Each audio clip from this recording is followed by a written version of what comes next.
very good morning to you, dear listener. Welcome to Perspectives, a current affairs discussion program on Agate Radio 95.5 Star FM Makudi.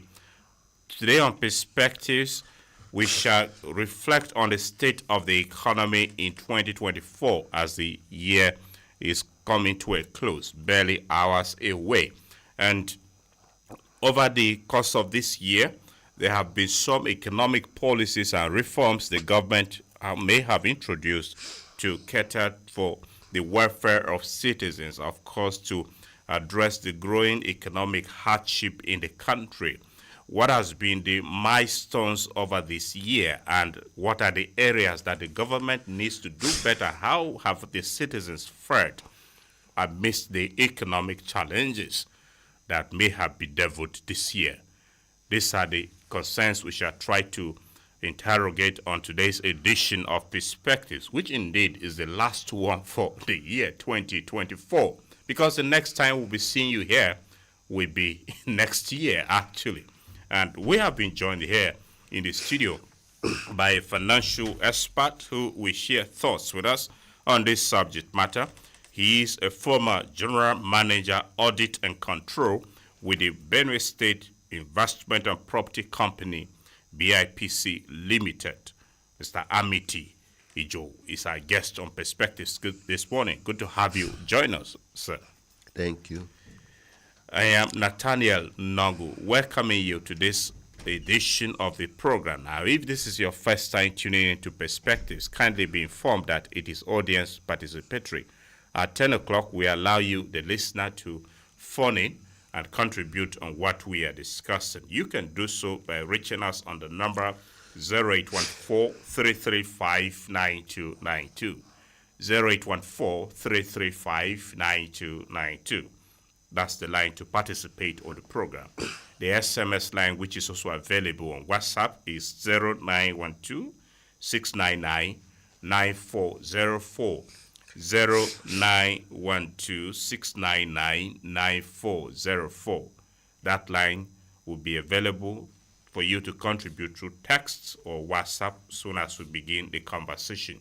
You may send us, you may also follow us on our live stream on social media platforms. You can also download the Agate Radio and TV app from Google Play Store, which avails you the platform of our television online, the newspaper, as well as radio. Log on to our website on www.agateradiotv.com to listen to us. We're available on Radio Garden, all these platforms to serve you. We'll take a short break, and once we are back, the discussion will start. Kindly stay with us.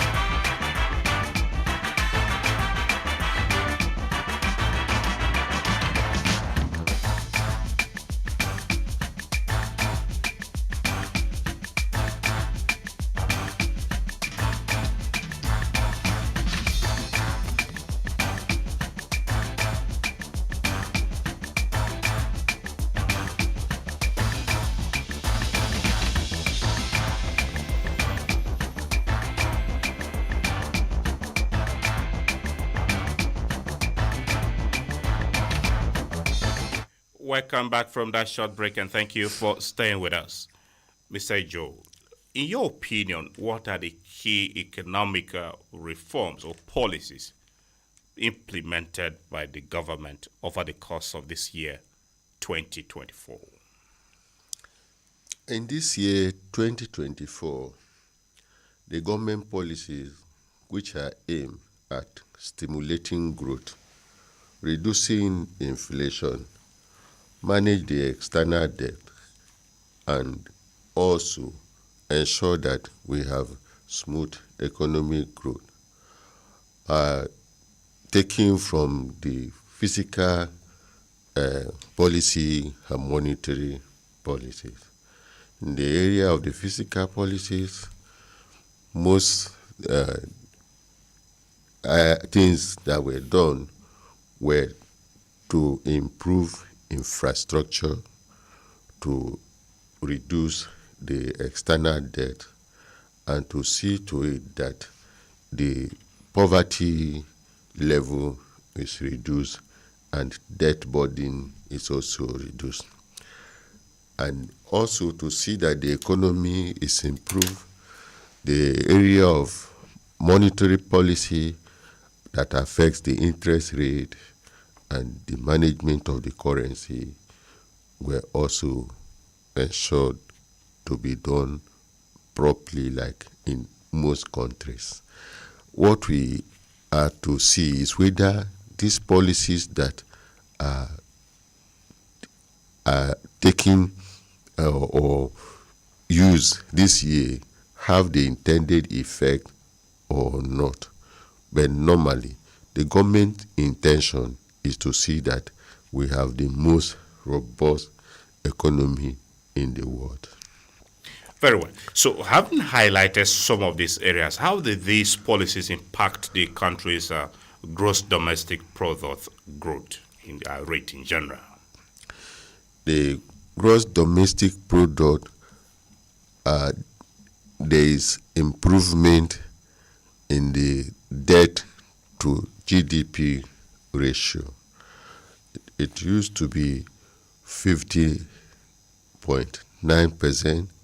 It was reduced to 49%, and there is the expectation that it might further be reduced to 46% at the end of the year. The statistic was taken as at June 2024.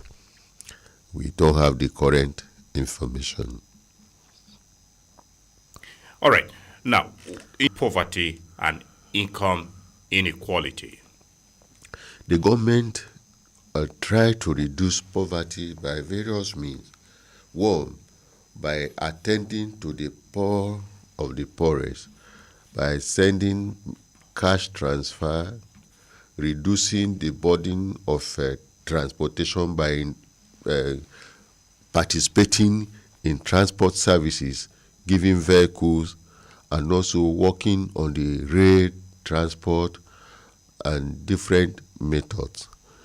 If you look at these things that they have done, you will see that the effect on the people is not noticeable, because when you transfer money, they transfer money physically to people, you will not ascertain how much impact it has created, because we did not know the statistics, the number of people this money was intended to be transferred to, before you will know how many of these people were taken or were benefited, so that you will know that of this volume of people, maybe 80 million people would be given, and you have gotten the 80 million people truly benefited, or it's only 30 million people that benefited.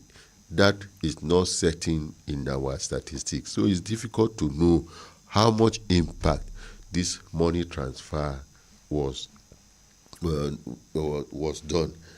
And then the area of transportation, they actually gave vehicles to states to distribute to transporters to be used to alleviate the effect of fuel subsidy removal. But you see, when you remove fuel subsidy, the expectation of the populace is that this fuel subsidy removal, there will be extra income to government, and it will impact on the general population. But this was not done. You give vehicles to transporters who will manage this, and the fuel price that is expected to reduce from the continued surplus from the subsidy removal was not done, because our refineries failed to work. the intention of government, I think, is to see that the money from the subsidy removal will be used on our refinery, and it will enhance the physical policy expectations. But this was not done, because up till now, you cannot say, apart from the Dangote refinery that is working efficiently, you cannot say anywhere that the government intended refineries are working and that the fuel price has reduced. The last reduction was from 1,200 naira per litre of fuel to 1,100 naira. Before Christmas Day, it was reduced to 1,060 naira. But this has not created any impact on the suffering of the people yet. There will be need to see that is the result of the subsidy removal will be more enhanced in terms of the use of the surplus of the money that government was no longer paying. There is the need for us to see it physically used on something that will impact the people at the rural and even at the township level. The suffering is high. And so when you talk of statistics of maybe reduce inflation, this or that, the people are not noticing it. If there is any good or efficient management of the policies that you have put in place, it will be reflected downward to the society. But every good thing that the government has done has not yet resulted in the feeling of the people in the country yet. Talking about a refinery, for instance, you touched on that.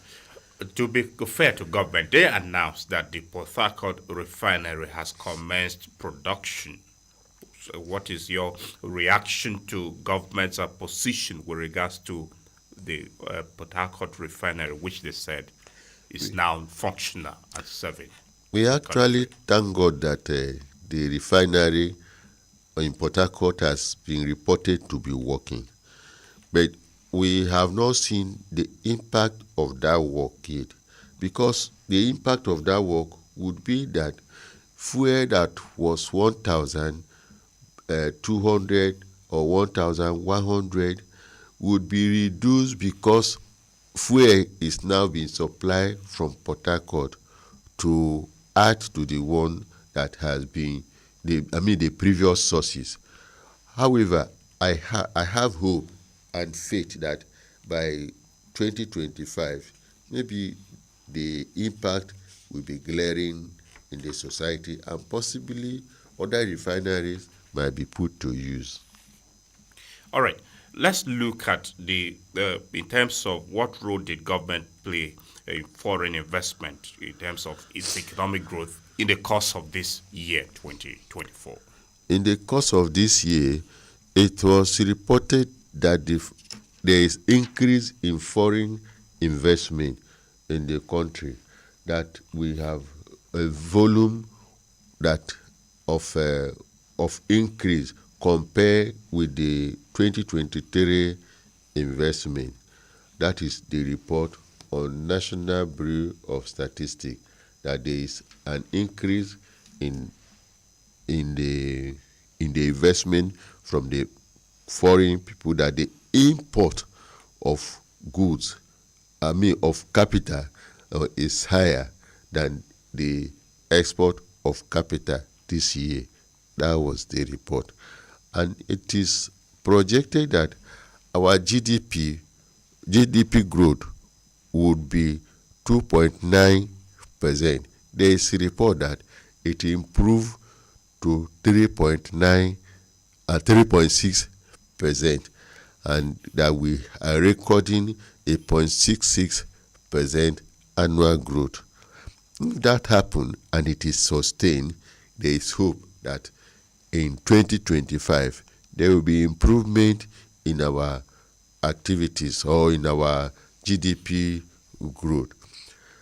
And if that happen too, and the way the government is managing the external debt too, we have recorded an increase we have recorded a reduction in the amount of revenue that is used to pay the external debt in 2024 compared with that of 2023. It means that there is a little improvement in the management of our external debt this period. Okay. How effective would you say was the government's debt management strategy in the course of this year, Exactly, that is what both domestic and external debts? the record of domestic uh, debt is not very clear. In the record of the external debt, we have a reduction of the outstanding debt from 43 billion US dollar to 42 point. So there is a little improvement in the outstanding balance of that debt, and there is also improvement on the amount used to service the debt compared to the revenue figure that we generate in the country. Okay. Now, let's look at the area because we are touching on the state of the economy. We are just isolating key issues to speak on. Let's look at the area of job creation. How effective were the government's initiative in job creation, particularly during this outgoing year? The plan of the government is to improve the small scale industries, to also fund education by giving a loan to students, and that when these students graduate, there will be also a continuous provision of jobs for them. That is the intention of government. As I was talking in the area of poverty alleviation, it is the same thing that is happening in the area of job creation. When you come to area of job creation, there is this talk that they are providing 5,000, maybe 10,000, 4,000 work to the teeming youth. But if you go to every state, you are not seeing the impact of the announcement made, maybe on the radio or by public policy makers, because you will hear that this is done. But if you take statistics of the states, for instance, maybe you take Benue as a state, we have 23 local governments. If you take, if you go around, take statistics of the people, you will now ask, in this local government, how many people were employed by the ministry of a federal government or by any method of federal government employment? How many people were employed from maybe the 1,000 existing youth in the database of unemployed people? That type of record is not available, and when you also try to assess that physically, you are not finding people who will come and say, this year, this period, I got this and that employment in this ministry or this parastatal in the state. And it happens generally in the country. If that is the case, where are they reporting this information of the thousands of people that are employed in the federal government? Like, just as I've mentioned, we are in Benue State. We have this and that federal agency in the state. So if you go out now to check how many new people are employed in these federal parastatals, or if you are talking of the state, for these 2 years or this 2024, how many people are employed in the state? Like if you take the state, for example, you conduct interview, call people for takes to BEP. Everybody was the year. So even if you employ them to report that activity for 2025. So in this 2024 assessment, all the talk we have been talking and the statistics flowing out is not reflecting in the society. We are not witnessing these reports physically on the ground. It is good for the government to talk and have a timeline for the activities of government. For instance, a budget for every budget and for every plan of government is supposed to have a timeline. If you have a long-term plan, you have a short-term plan, the activity for a given year like 2024 has timeline of January to December. So all the activities that you have scheduled for that year, if they are not done or if part of them the expected ones are not done, you cannot report them in that year as part of the achievement of the budget or physical program for that year. They can only go to the next year, meaning that all that you have done this year was talking, and talking alone cannot yield expected result. All right. Anyway, when you talked about employment, oftentimes the government talks about indirect jobs. There are certain things that they think they have done that have given people indirect jobs, not necessarily being engaged in the ministry. Would you rate the government high in this regard, in terms of indirect job creation for citizens? When you are talking of indirect job in physical development, what you are talking is that you are providing enabling environment for people who may be self-employed, or you are providing opportunity for people to get employment through some contracts that you have awarded. Such indirect job could be that maybe you have awarded a contract of Otupo Alede Road, and therefore laborers in that environment are available to attend to the contractors that are working. Or you have provided light consistently for artisans, people, electricians, welders, and people who use energy. You are able to provide energy for them to attend to their trade and other activities. You are creating indirect work for people who are not directly employed by the federal government. The question is, look at the statistics. Is there much achievement in that area? For instance, if you take all the days in 2024, the 365 days in 2024, how many of them did we have light? How many did we not have light? If you take the percentage of the days we don't have light, especially like here in Benue, except for area like maybe welfare quarters that they don't complain about light, people in this area where we are now, some maybe inside 4 or 5 weeks of the month, you have 2 weeks without light, then you have 3 weeks with light. In another month, you have 3 weeks without light, and then you have 2 weeks with light. So how are you going to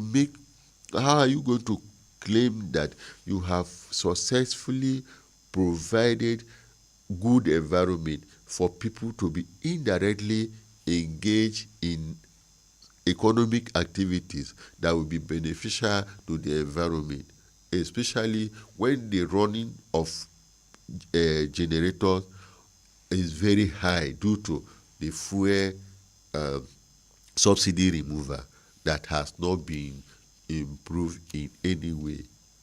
So it's also difficult to say that the government performed excellently well in providing indirect job. If we are going to succeed as a country, we need to look into these small things, the things that we think are small, we need to look into them. It is not when maybe you have done a very big thing that is achievement. We have small things to provide for the people that will help us.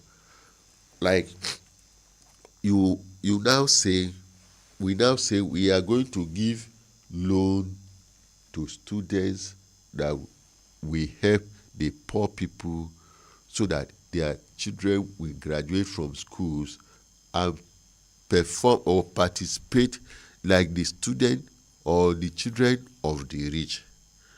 But now go and ask the people who have applied for this loan, the percentage of the people who have applied and the percentage of the people who have gotten.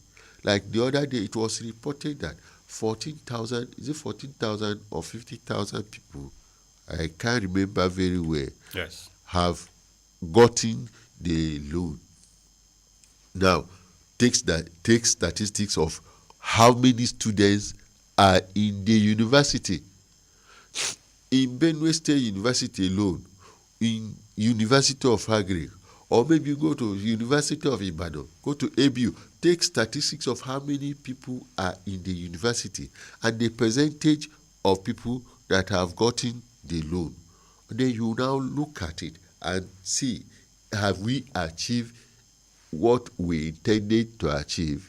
Because the loan facility has not yielded result. Like, you have come inside this room, two of us are here, two of us are poor, and you decided to bring only one plate of rice, and two of us are here. How are you going to react if I'm the only one eating as I'm sitting here, and you are working with me, you are poor like me, we earn the same salary, and then you brought, the person who is going to help us brought one plate of rice for two of us? So if we are doing things like that, we should take proper statistics of the existing people that we are going to attend to, so that we know that this number of people that we have in our record, we have successfully attended to them, or this number or this percentage of people have been attended to, is remaining this other percentage, so that by 2025 we are going to improve in what we are doing. That is the only way we can achieve what we intend to achieve. Let's go back maybe to issue of cash transfer. When you are transferring cash to the poor people, the poor place should know the criteria of the poor. Okay, if you say it is those who earn, like in other countries, what they do is that if you are being paid, they know who is paying you. If you are doing your personal work, they know how much you are earning from there. So they now know that this number of people earn less than 200 or 1,000 or 20 this dollars per a day, and they fall in the group of the poor people. And so in that group of the poor people, this is the number we have. Like if you say you have 200 million people in Nigeria, then those who are earning less than $2 per day are poor, and that number, there are 80 or 120 million. And if you are going to work for the poor people, you are going to consider the 100 million people that are in that group. You cannot say that you are going to attend to the poor people and then 120 million people are poor, and you are working on 10 million people. How are you going to reduce the poverty? All right. Dear listener, if you are just tuning in, you are listening to Perspectives on Agate Radio 95.5 Star FM Makudi. We're reviewing the state of the economy in 2024. And leading the discussion here in the studio is a financial expert, Mr. Amity Ijo. And you can participate on the program later at 10 o'clock by calling in on the number 0814-335-9292. The number once again is 0814 335 9292. Meanwhile, the SMS line is also available, and that line is 0912-699-9404. 0912-699-9404. Log on to our website on www.iGateRadioTV.com to listen to us and access other content of iGate Radio as well. We're available on Radio Garden, on social media platforms, as well as our content is streaming on all these platforms, so you can join us to be a part of this edition. Okay, Mr. Joe, Yes. how did the central bank's monetary policy decisions impact inflation rate in this year, 2024?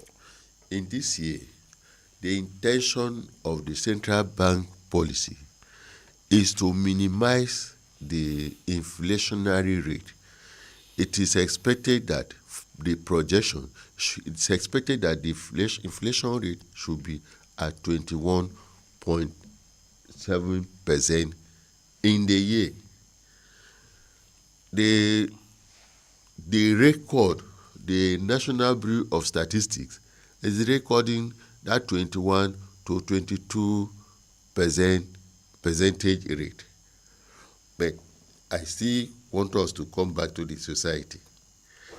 The rate of inflation is the change of movement of the price of the goods and services at a point in time from one level to the other. If it is far higher than the one you met last week, it means that the rate has increased to a higher level.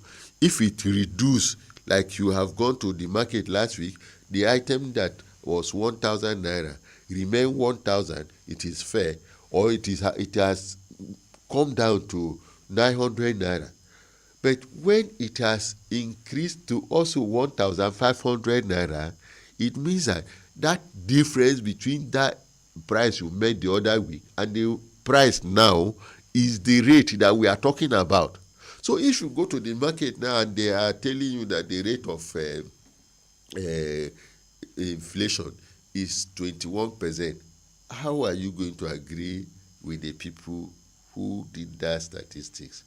Because go round the market in Nigeria and then find the price of last week consistently from March 2024 to December 2024.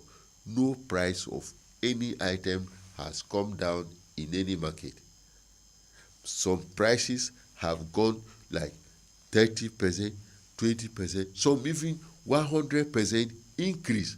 So, and it is those total movement that you are going to put together to assess your rate of increase or decrease in inflationary rate. To me personally, I know that the inflationary rate is increased or higher than as projected by the government. So the government intention is to see that the value of the naira increase or improve. The devaluation is improved and is strong, and it is competitive with other currencies, and the dollar compared to it is reduced in exchange. But from the beginning of the year to this point, we move from 1,200 naira to a dollar until we reach 1,650, in fact 1,700 naira per dollar. Recently, it came to 1,600 naira per dollar. That is official rate. The normal rate, or the what they call black market rate, is a little higher than that amount. By today, yesterday and today, I don't know the rate, but it should be between 1,500 to 1,650 to a dollar. If that is the situation, it means that the policy instrument put in place did not achieve the intended target, because the target is to improve the exchange rate. It means that we have to, in 2025, look at the reasons, the variables, the things that make it not to work. For instance, in the beginning of the year, the expectation was that there will be more activities in the mining sector. Then there may be improvement in the price per barrel of our crude oil. The crude oil, there is a little improvement in the price per barrel. But our mining activities in different areas where they are mining, like Zamfara, maybe Jos, other places where they are mining, because of the bandit activities, mining were suspended until recently. I think it was last 2 weeks that they are lifting the ban on mining of gold in Zamfara state. So mining activities should be encouraged, and the people mining should be protected from bandits, so that we can have diversification of economic activities. Like our agricultural sector, will be paying lip services to that sector every year, including this year. Our projection to improve the agricultural contribution to the economic activity has not been achieved. We are supposed to see to it that when we are planning for instance, when you are planning for the dry season farming that we talk about the whole of the year, and no farm was anywhere that you can see, like, say, I'm taking Benue for example. It was announced in 2023, end of 2023 to early this year, that there will be dry season farming in everywhere. Most local government, they came out, they wrote names of people who are interested in dry season farming. When you have interest in dry season farming, are you going to go and stand at the desert of forest and do dry season farming? There will be implementation of irrigation to where you are doing dry season farming. Maybe you are supposed to say, okay, in this period to this period, we are going to build a dam, or we are going to irrigate an existing river that wouldn't dry, so that we can pipe water from there to the location of the dry season farming. You cannot wait until the dry season before you now say you are going to do mass dry season farming in all the local government, or in most of the local governments, because if you do so, nothing will still be done.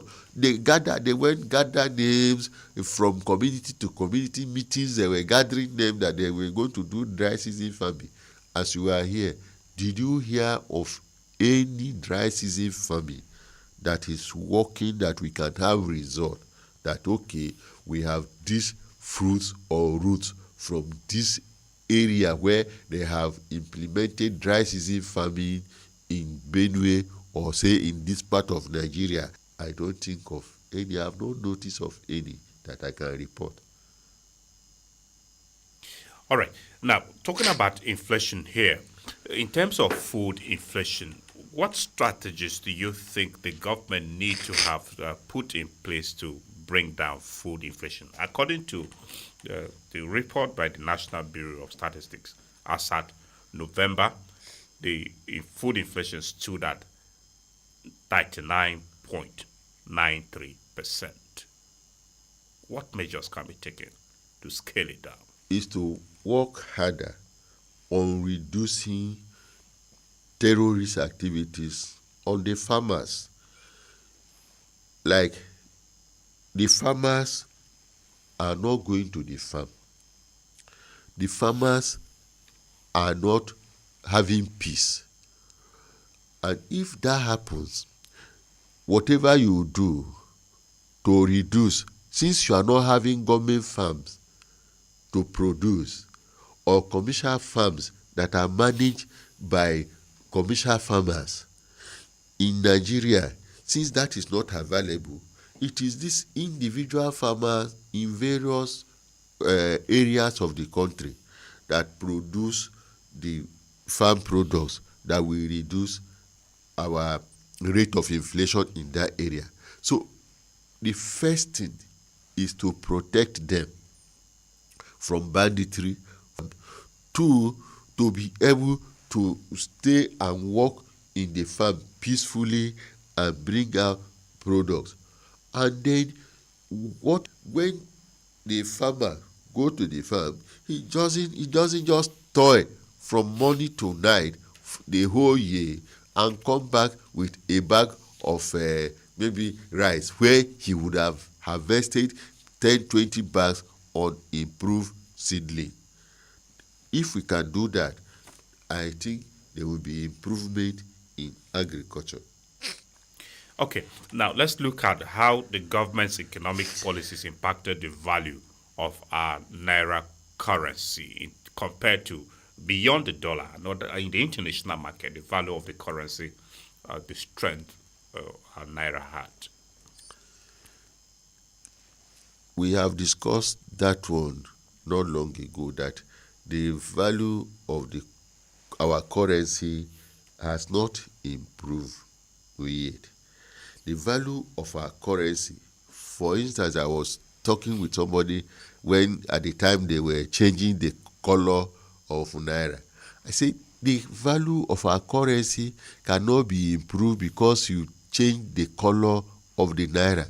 The value of the currency is based on the activities, the economic activities, the productive activities you have carried out in a country. That is the only thing that can improve the value of the currency. What we are supposed to do, we are supposed to look at different areas and not just pay lip service to agricultural sector, the mining sector, and or the energy sector. We have to export outside. If we are not exporting anything and we are continuously buying, importing, there is no way that the value of our currency can improve. Our value can improve only when we are able to do the things that people are looking for outside. For instance, our educated people, doctors, engineers, that's in human capital alone, are going out. They are calling it japa. Everybody is going out and nobody is coming in. So how are we going to, in that area alone, how are we going to improve our currency? So the next thing is our agricultural products. For instance, you go to our neighboring countries like Ghana, like South Africa, they are like the currency of South Africa is improved, is higher, have strength compared with us because their mining sector is generating a lot of resources to compensate for the other areas that they don't have. Go to Ghana. Ghana is exporting even yam and other agricultural products, and their mining too is highly improved. They are now rated in terms of per capita income higher than Nigeria, something that used to be an abomination to hear. It is now correct that Ghana is better compared to us in the living of an individual in that country. So we should not just sit down and say our money will do like this or do like that. We should take care of the things that will make the money to do like this or do like that. In all talk, we should also look at the management of the things we put in place. You talk of the policies of the of the central bank in terms of affecting the value of the naira and also to the value of the rate of inflation. Yes. If we put the type of people that we were there, maybe say during Emefiele's time, assuming it continue to this time, how can we ever improve, especially if you heard of the things that happened to our naira at that time? You are budgeting that this and that million will go to do this activity in this region, and then somebody will sit down, collect it in a paper, send a picture of the thing that you say will be done, and the picture is not on the ground. If that happen all over, how can naira ever be improved in value? It cannot. The thing that the government will do, they should also take more vigilant or be more vigilant. Our evaluator or our auditors, our monitoring and evaluation group, those teams should do their work. They should not wait only for EFCC or ICPC. EFCC, ICPC, in most cases, come to strike when the snake have run out. Like if you are coming to kill a snake and you wait, it has started running, and you now hit your stick, the snake will not die. It will not hit it. It cannot kill it. But in the internal environment of the people who carry out our activities, because this budget you see, yes, is people that are managing it. You budget this number of trillion of money. The people and the individual MDAs that are managing it have people who supervise, who monitor, who evaluate, who report, and even auditors who work on these things before they are reported. These people should also be, maybe they will be strengthened so that they will be able to report beyond the head of those parastatals. And if that happen, the people will not just say, okay, they are the one in charge, and then use the resources anyhow, because they know that the report of the monitoring team will implicate them. So they will do the work the way it is expected to be done, so that you don't say this milestone is achieved in the budget and then on the ground it is not done. Very well.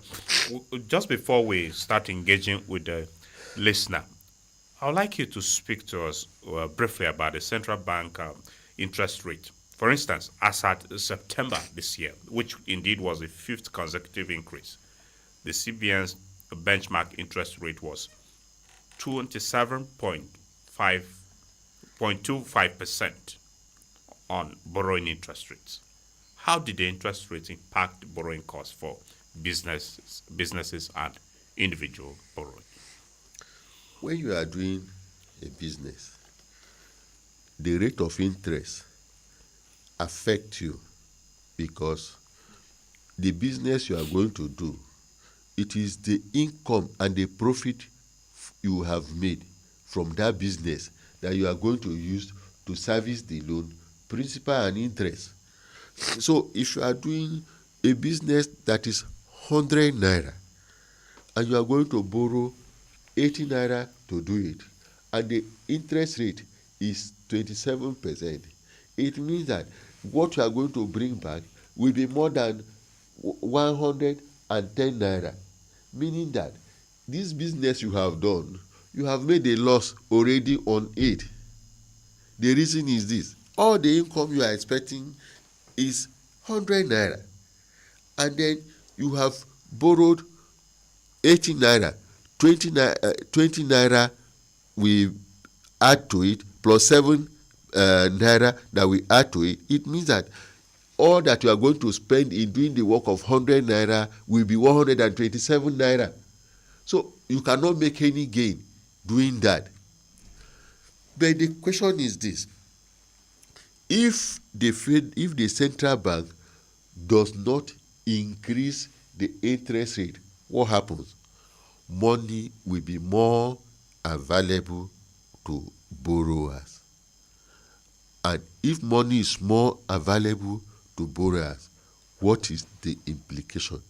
Are we borrowing to do the thing that we will be able to pay the banks accordingly? And are we going to yield any profit from this thing? So the central bank normally consider the cost of the money in existence before they allow this rate to go up and come down. It is actually intended to manage the volume of naira in circulation and available in people's hand.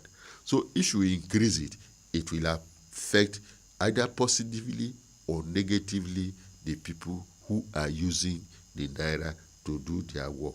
And in most cases, the business people normally sit down to evaluate the rate of money, the interest rate, and the work they are going to do before they will do the borrowing, so that they don't go making losses. So it is used also to control the activities of the economy generally.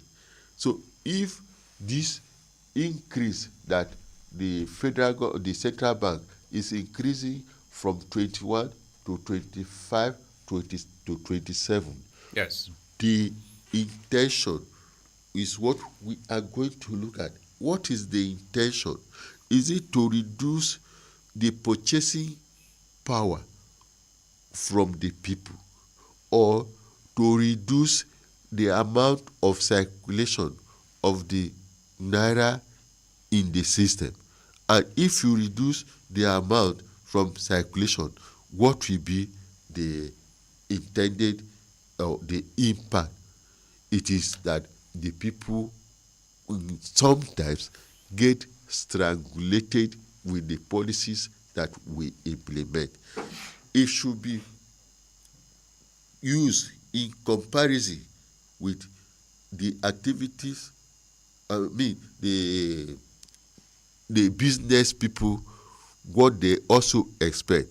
That is how it is used. That is how it is used. Yes. Well, that's okay. That's established. Let's now take a short break. When we are back, we'll try to engage with you, the listener. Already the line is buzzing, but we'll take a short break now before we start engaging with you. Can you stay with us?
Welcome back from that short break, dear listener. Thank you for staying with us. If you are just tuning in, you are listening to Perspectives on iGate Radio. We are reviewing the state of the economy in the year 2024.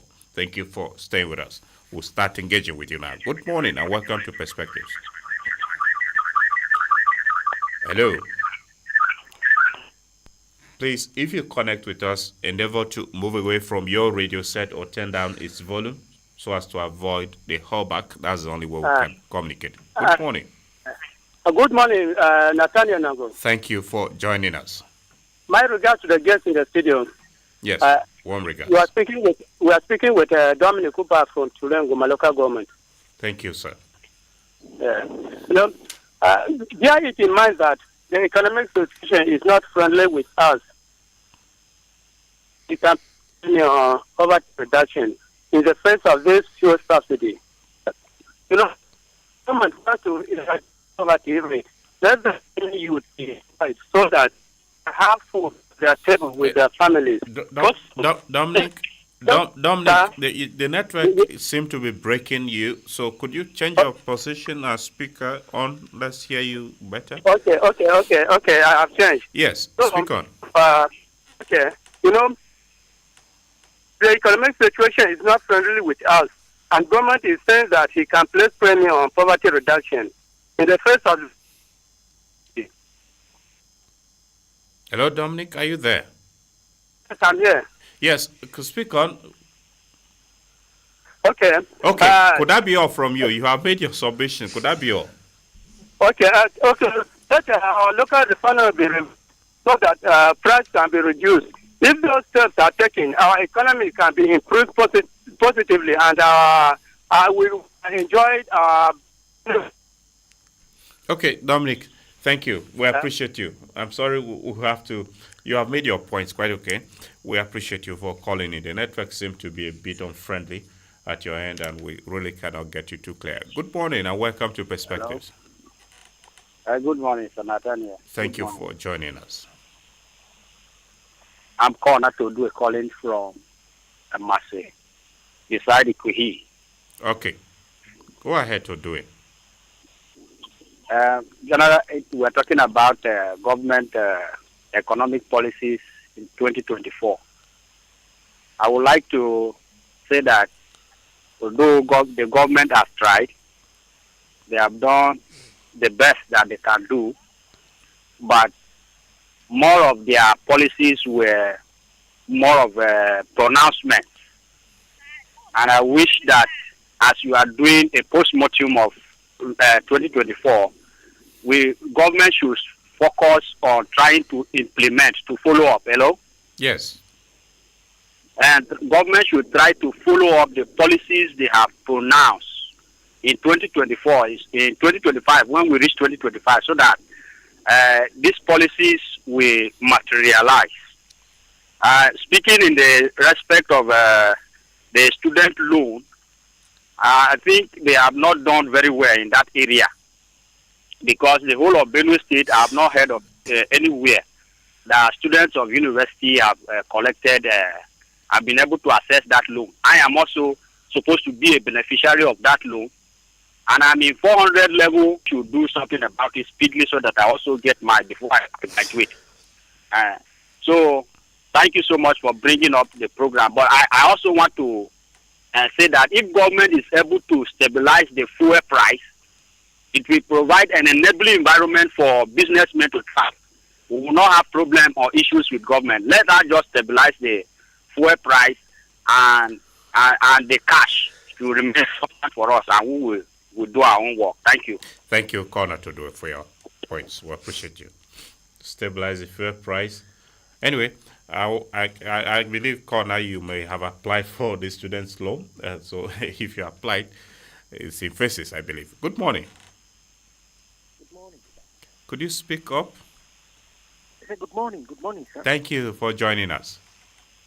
Thank you. You're welcome. Most welcome. My name is Mr. Barry. I'm calling from Benue State, Makurdi Town.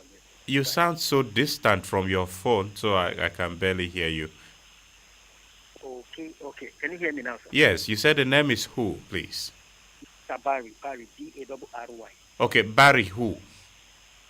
Mr. Mr. Barry Adakole. Barry Adakole. Which part of Benue State are you calling of? From the town, Makodi to the society. Oh, okay. Go ahead, Adakole. Okay, thank you so much. I just really want to appreciate this book and the special guest in the house. He has said it all. I've been listening to it. You know, what is not done well is not done right. Talking about policy, I can better tell you that most of the federal government policies are not working. They are not working in the sense that we always hear this thing in a paper or on the radio jingles and all that. Look at the issue of the refinery. Early before now, we had a refinery at the Chief most especially second refinery. And bet me, it's not working. Prices are up and down, skyrocketed and all of that. Talking about the loan process for the people, just like as this last week I just, and looking at the whole scenario, it's not working. So what are we saying? If the economy is taking for life, because all these things are just like a periodical promises and they are all weekly promises. So they should think right. They should think right. Every day budgeting,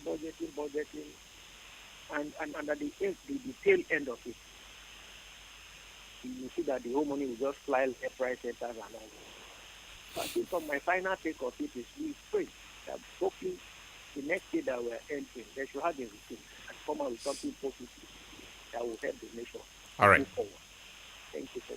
Adakole, thank you. We appreciate you. We managed to hear you. You sound really distant from your phone, but we appreciate your submission. The hope for the new year should be better. They should rethink priorities for the new year. Good morning. Hello. Good morning. Okay, you're on, but we can barely hear you. Your voice is not coming through. The line is still available. Call in on 0814-335-9292. Good morning. Hello, good morning. Hello, are you there? Oh, quite unfortunate. It seems that there appears to be a glitch with the network this morning, but we are here for you. Try to engage with us. The line is available, 0814-335-9292. Good morning. Hello, good morning, and thank you for joining us on Perspectives. Welcome. I am Takuluku Anyamazinga. I'm calling from Abesemba Yongboko local government. Okay, Takuluku Anyamazinga. Go ahead.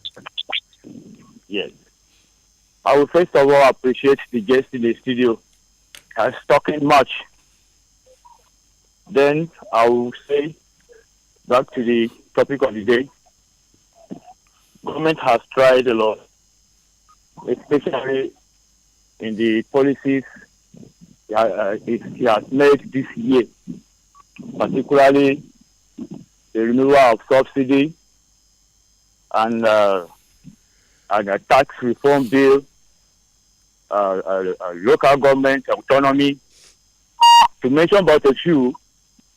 But in the area of implementation and monetary policy, they have not tried. They will.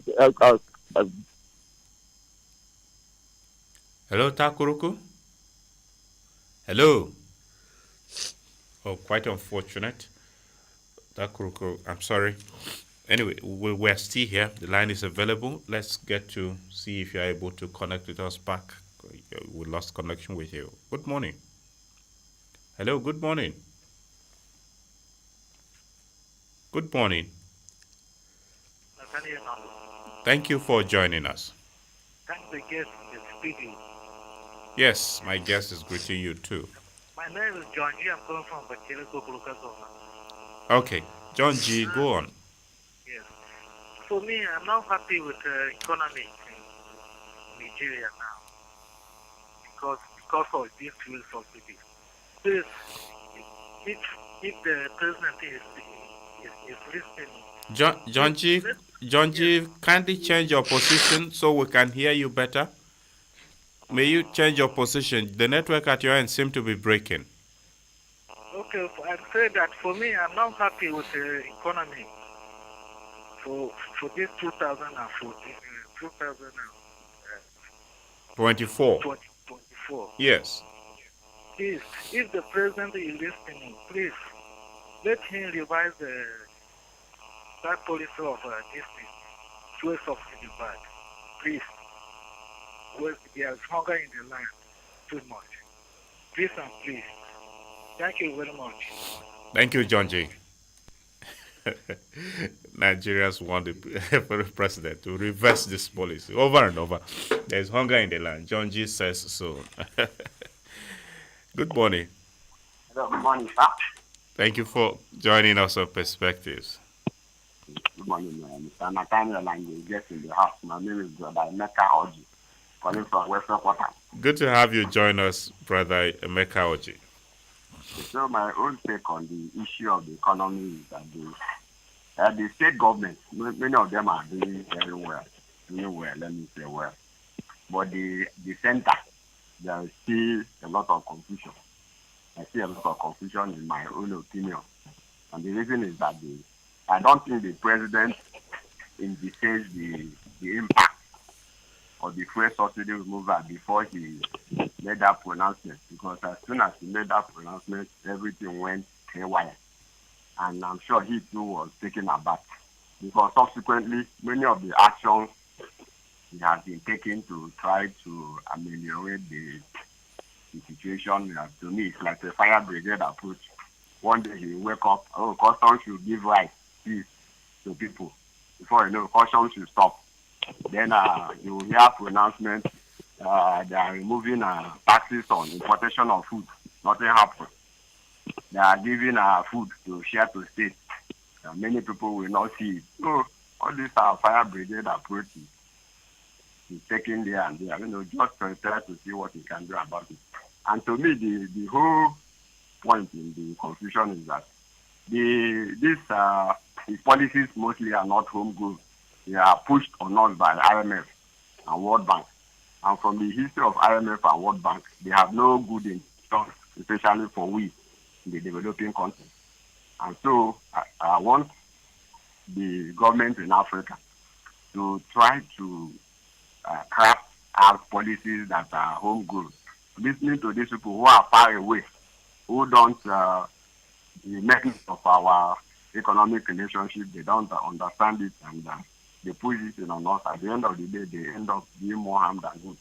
So I'm advising future leaders that whatever they are going to do, whatever policies they are going to do, they should first of all sit down and put these things into proper socio-economic perspective before they implement it, whether they are the federal, state, or local government level. And another thing is that the statistics we keep hearing, to me, I don't know how they come about those numbers.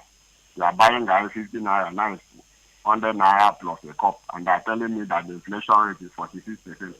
I don't know how they arrive at that. I'm not a statistician, but this is common math. So these are the areas that disturb me when I listen to news. So, All right. 200 or 500%. All right. How do they get 46%? I don't know. Emeka, These are the things. Oji, brother Emeka Oji, thank you. Yeah, thank you. And because they are the people responsible for giving the statistics. So even if you doubt, you rely on it. Good morning. I'm happy that you joined us too. May we know your name and where you're calling from? My name is Yahweh John Ovave. Yahweh John Ovande. Ovave.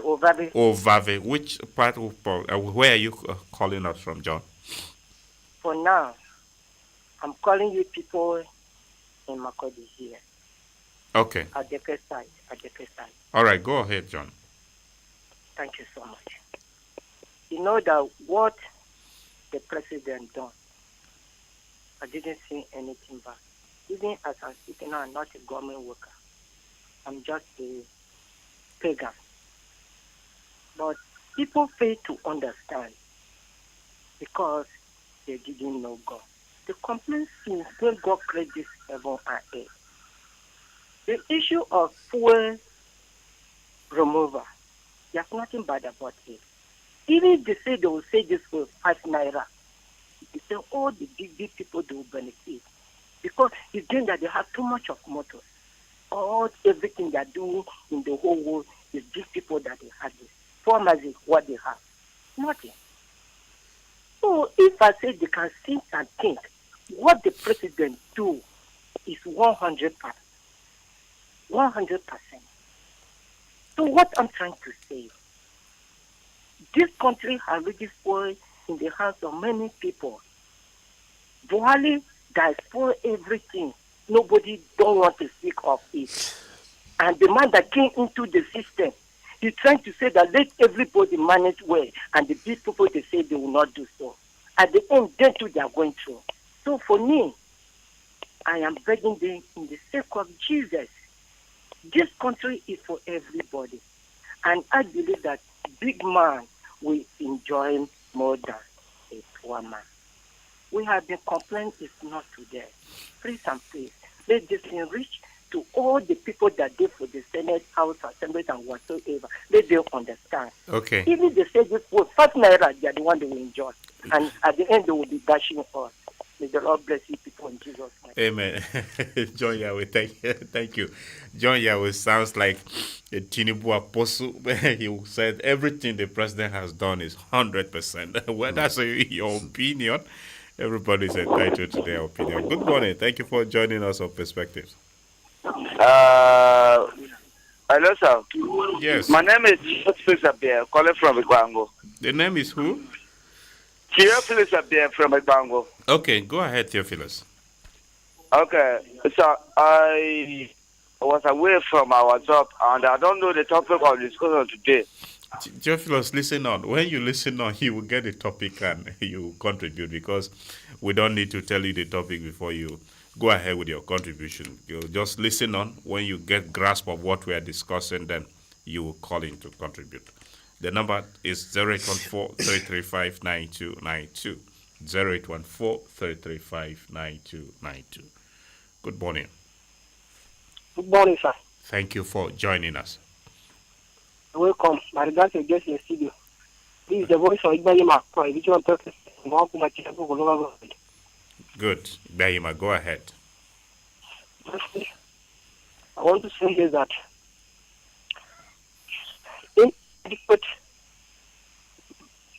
inadequate provision or inadequate supervision of government policy that are pronounced is really affecting this country called Nigeria.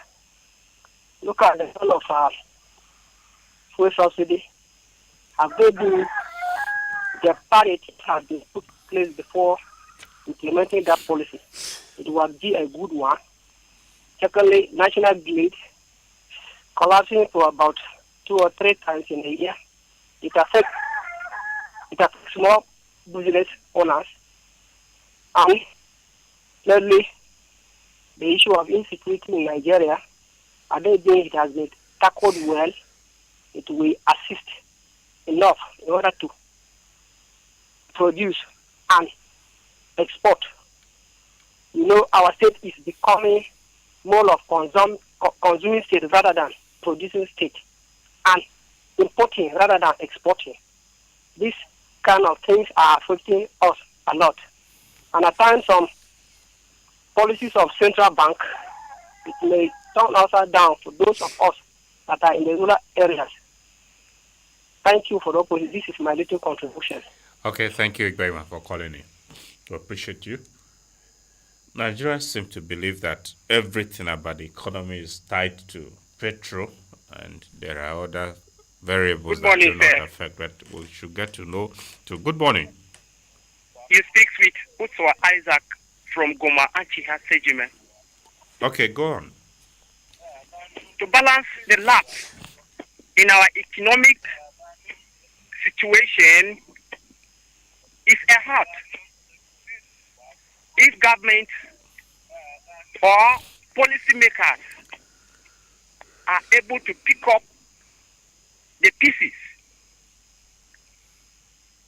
that meet the demand of our people. Thank you, sir. Okay. Thank you very much for calling in. Government should pick up the pieces and meet the demands of the people. I think that's the summary. Thank you for your opinion. Hello. Good morning. Good morning, sir. Thank you for joining us. My name is Nevka Louis, calling from Guma local government. Okay, which part of Goma Nevka? Uvi. All right, go on. We're listening to you. On this topic of, I think Mr. President is right because if you are there being that he's not doing good, our governor here too would have not have a chance to establish those things or companies that he has established in this state, in this our Benue. So I think he got this right from the president. So the fuel got it. Hello, Nevka. We can hear you. Okay, I'm sorry we'll have to disconnect with you because your voice is not coming through. The network in V seems to be a bit unfriendly. Good morning. Theophilus have been back on the line again. Okay. From Ekbango. Go on. We're listening to you. I want to appreciate you so much for our line program from Agat Radio. Thank you. I just want to appreciate you and ask you to give us a blessing. We that we are all participants on Agat Radio programs. You should give us a very good opportunity for the next coming year. So that Theophilus, I'm sorry, that's not what we're discussing today. Let's maybe we have feedback coming up later in the evening. Feedback is where we engage concerns like that. Perspectives will stay on what we are discussing. We are reflecting on the state of the economy in 2024. So maybe if you have something I get ready, should do call in on feedback morning, later in the evening. Good morning. Good morning. Thank you for joining us. Thank you, sir. This is Abu on the way from Logo to Makodi. Good. Abu Onve, go on. Yes. Then the topic is the government policies and implementation, right? Close to that. We are talking about, okay, go on. We are talking about the state of the economy. Policies and implementation is an aspect of it. Go on to make your points. Okay. You know, for me, I will blame the legislature because, number one, they have to, check the executive, and they are not doing their job well. Because if you look at the Nigerian Constitution, we have the legislature, we have the executive. They are to check the executive, not to go and be doing projects. Andve. Hello, Andve. Yes. Could you tie that to the state of economy that we are discussing, how the legislature is not checking the executive and how maybe it affects the economy? That our focus majorly is on the economy and not just broad aspects of governance. Okay. Thank you for that. I will commend the present government, yes, for the good policies that they put on ground. Because especially I will commend our President Tinubu, for his policies and implementation. I will urge him to in the next year budget issue, he should help. Thank you. Okay, thank you very much for your opinion. Okay, let's stay temporarily. Yes, my name is Paul. Then your line is breaking and you are close to your radio. The name is who? Paul Nevka. Paul Nevka. Okay, Paul Nevka from Uvi. Yes. Okay, go on, Paul. The network disconnected. Yes, I thank you people for the program today. For me, I think the policies that the government is making now, they are vital, and because as you can see, our governor here is doing well.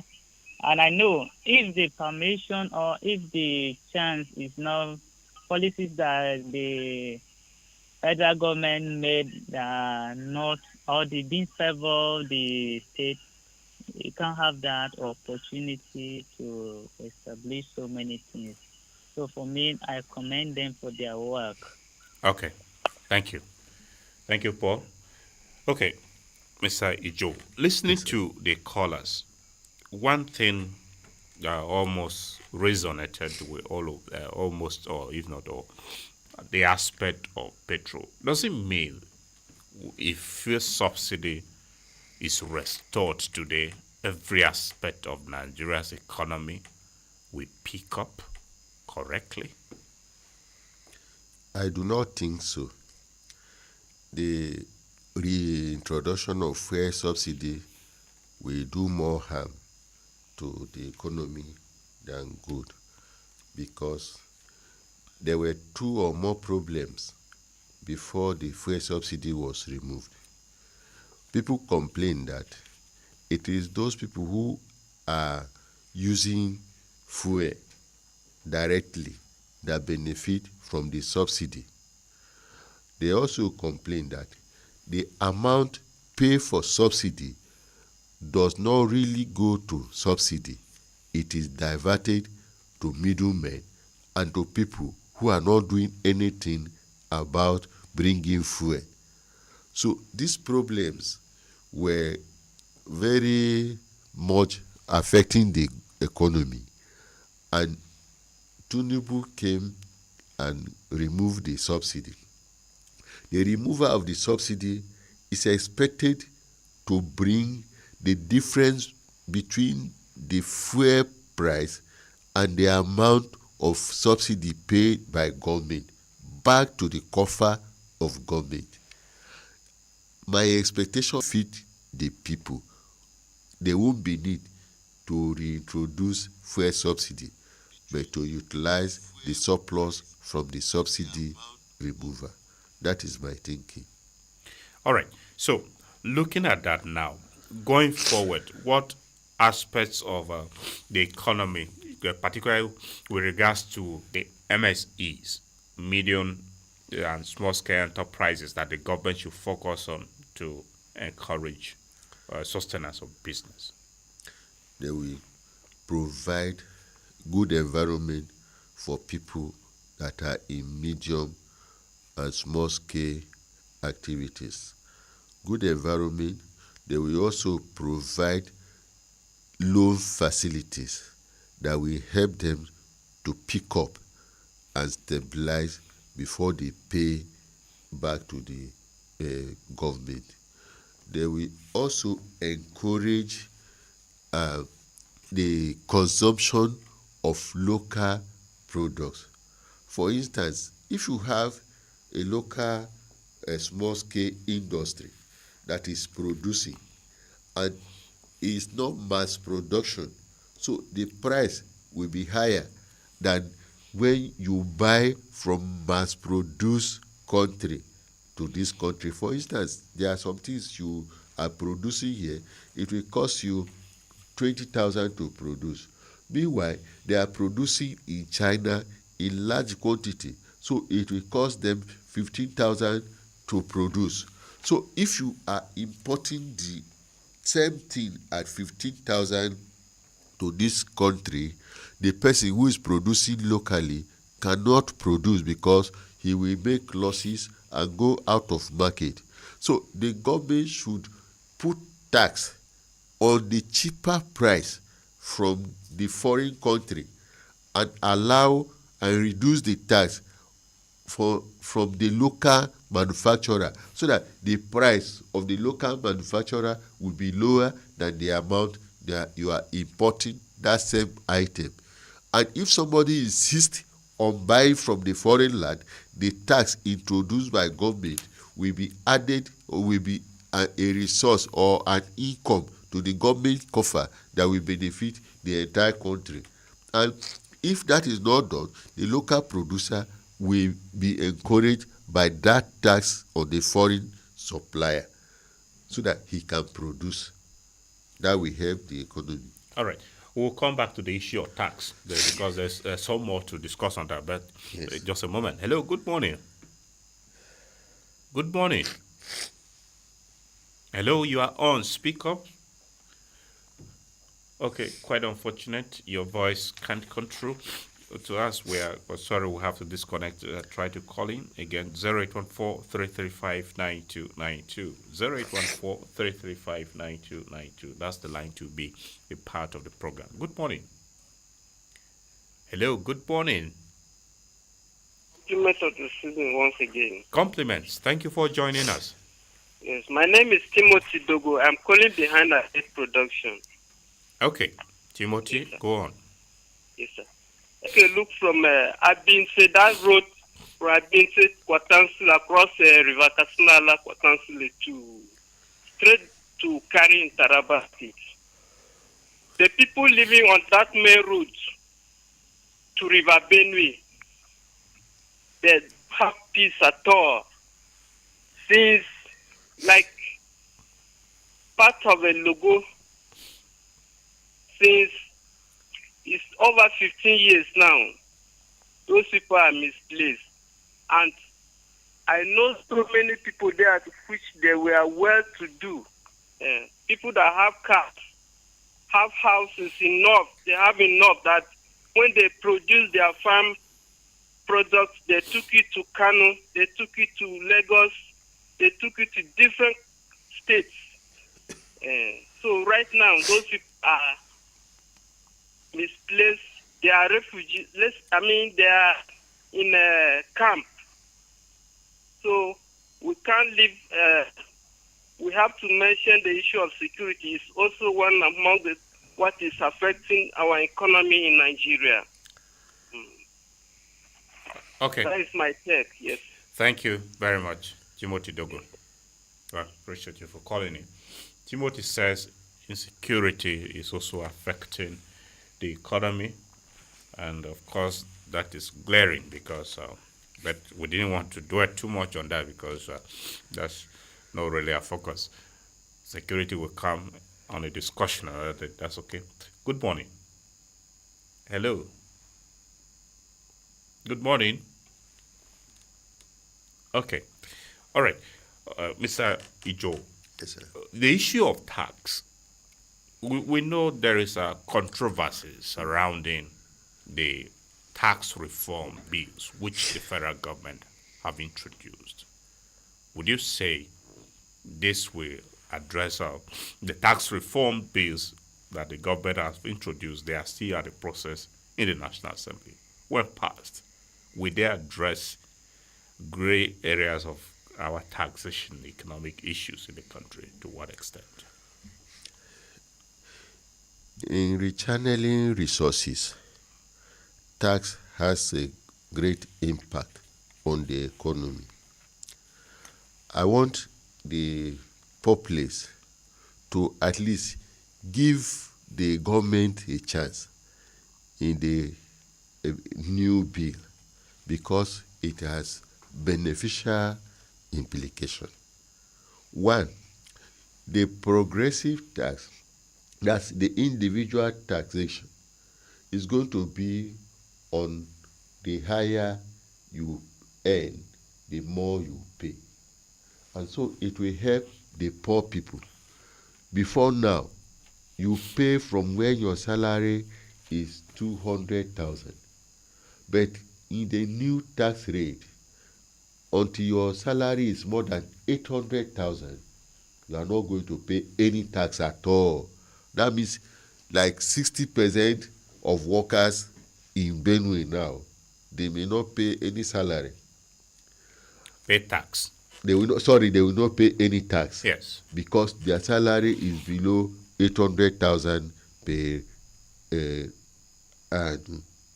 But if your salary improve and gets to 900,000 until maybe million, then you pay a graduated percentage from 15%, 18%, 21%, 23%, and so on. So the higher you earn, the more you pay to the government. It will help to redistribute the money in the hand of people and help to bridge the inequality of people who earn different amount. Then where there is a major contention is the VAT. The VAT is saying that 60% of the money generated in a particular place, that is in a place where you consume, 60% will be domiciled in that place. 20% will be equally shared, while 20% will be distributed according to the population of people. Now, the implication of this is this. VAT is a consumption tax.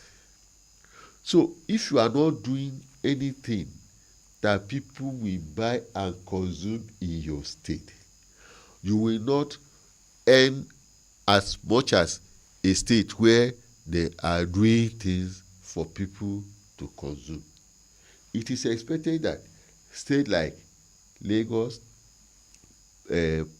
Rivers, Kano, and so on may earn more than states like Kogi, Benue, and where this low income or low consuming or low consuming states will earn less. It will not be distributed equally. And people are not happy because before now, the distribution is per state. And so, even if you work, if you don't, it will be given to you. But why the new bill is states who are not doing well will think of what to do so that their VAT will increase, and it will help whether you earn or not. But let the 60% truly be domiciled or be earned or be given to where you are producing. Let me give one example. Yes.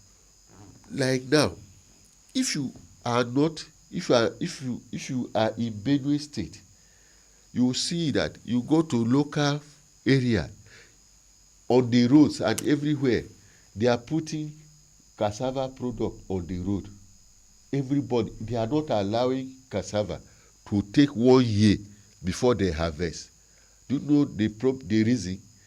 There is a place at Boko Road that is asking for cassava daily. It is not enough to satisfy them.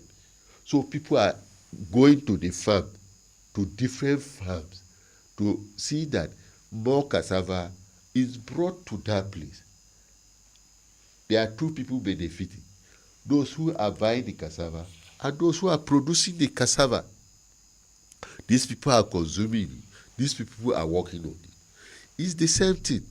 You have things that you are giving out to people to consume, and so they pay VAT on what you have given out. Two people will benefit: you that is giving it, the person that is consuming it. And what will happen is that when they are consuming more, you go and produce more. It will help your economy. And when the individual economy are helped, it brings the total to the country. Because there is no place where a country has any portion anywhere apart from the people who are occupying that state. So anything that benefits the individual of the state, of the country, and is the benefit of that country as a whole. So I pray that the government should be allowed to implement this tax or to approve this tax bill and implement it in the country. It will be of benefit to people and to the country at large. There are some governors, especially governors like of the northern extraction of the country, who have argued that these bills are intended to scuttle economic activities in the northern region. To what extent Or is this true? If you should react to it within the context of what you make of the tax reform bills. From the example I gave you, Yes.